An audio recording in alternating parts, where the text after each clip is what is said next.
Now is Dr. Lisa Palmer, a leading psychotherapist, to help explain the dangers of this latest trend. Dr. Palmer, you must just shake your head when you see these videos on TikTok of kids doing this. How dangerous is inhaling it, and what exactly does it do to the brain?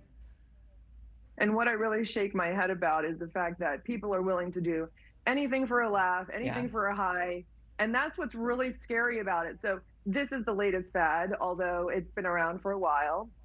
And the problem is that people want the attention and they want that high and they want that escape. And they're really not thinking about how this is going to affect them mentally, emotionally, physically, and what the long-term effects are, which are plenty.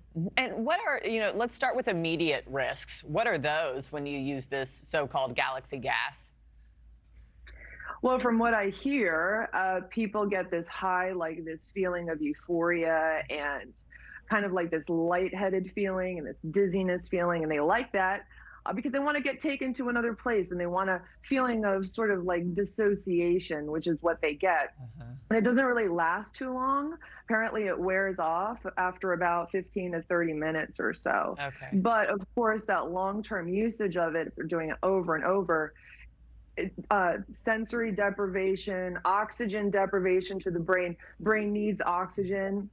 The whole body relies on the brain. So if the brain isn't functioning properly, all systems can get shut down. And some of these kids are even sharing videos on TikTok of it burning their skin, when they've inhaled it incorrectly as well. As a doctor who knows these risks, are you as surprised as I was to learn that something used as a sedative in surgery can be easily picked up at your local store like a can of whipped cream?